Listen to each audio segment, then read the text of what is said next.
ഇന്ന് സ്കൂൾ വിട്ട് വരുന്ന വഴിയാണ് കേട്ടോ. ഇന്ന് എന്തെന്നില്ലാത്തൊരു ദാഹമായിരുന്നു. പിന്നെ സ്കൂട്ടിയിൽ വരുമ്പോൾ എൻ്റെ കയ്യിൽ നിന്ന് പോകണമെന്ന് തോന്നിയപ്പോൾ ഞാൻ അവിടെ ഒരു കരിമ്പ് ജ്യൂസ് കട ഉണ്ടായിരുന്നു, അവിടെ ഇറങ്ങി ജ്യൂസ് കുടിച്ചിട്ടാണ് വീട്ടിലേക്ക് വന്നത് കേട്ടോ. വന്നപ്പോൾ ഇല്ലു ഉറക്കം തികയാണ്ട് നീറ്റിട്ടുണ്ടായിരുന്നു.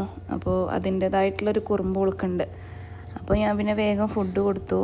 പിന്നെ ബേബിനെ ഒന്ന് ഡോക്ടറെ കാണിക്കാനുണ്ടായിരുന്നു കേട്ടോ ഇന്ന്. അപ്പോൾ വൈകുന്നേരം മേലാറ്റൂരാണ് ഞങ്ങൾ അവളെ കാണിക്കാറുള്ളത്. അപ്പോൾ വൈകുന്നേരമാണ് അവിടെ കൺസൾട്ടേഷൻ ഉണ്ടാവൽ. നല്ല തിരക്കും ഉണ്ടാവും കേട്ടോ. അപ്പോൾ അങ്ങനെ ഇല്ലുവിനെ ഒരുക്കിയിട്ട് ഞാനും ബേബിയും ഇല്ലുവും കൂടെ ഓട്ടോയിലാണ് ഹോസ്പിറ്റലിലേക്ക് പോണത്. വന്നപ്പോൾ എന്നുമില്ലാത്ത തിരക്കായിരുന്നു. പോരാഞ്ഞിട്ട് പെട്ടെന്നൊരു എമർജൻസി കേസ് വന്നിട്ട് ഡോക്ടർ ആ കേസിലായിരുന്നു. അപ്പോൾ ടോക്കൺ നമ്പറൊന്നും നീങ്ങുന്നുണ്ടായിരുന്നില്ല. അപ്പോൾ അത്യാവശ്യം നല്ല പോലെ അവിടെ വെയിറ്റിംഗ് വന്നു.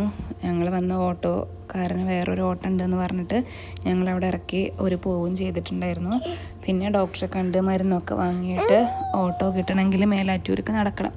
കുറേയൊന്നുമില്ല, കുറച്ച് തന്നെ ഉള്ളൂ നടക്കാനായിട്ട്. അപ്പോൾ ഞാനും ഇല്ലും ബേബിയും കൂടെ അങ്ങോട്ട് നടക്കണം കേട്ടോ. അപ്പോൾ അവിടുന്ന് അങ്ങനെ ഒരു ഓട്ടോവും പിടിച്ച് ഞങ്ങൾ വീട്ടിലെത്തിയിട്ടുണ്ട്. നല്ല തലവേദന ഉണ്ടായിരുന്നു. ഞാൻ കുടിച്ച കരിമ്പ് ജ്യൂസും ഇത്ര നേരം നിന്ന് വീട്ടിലെത്തിയപ്പോൾ 8:30 കഴിഞ്ഞിട്ടുണ്ടായിരുന്നു.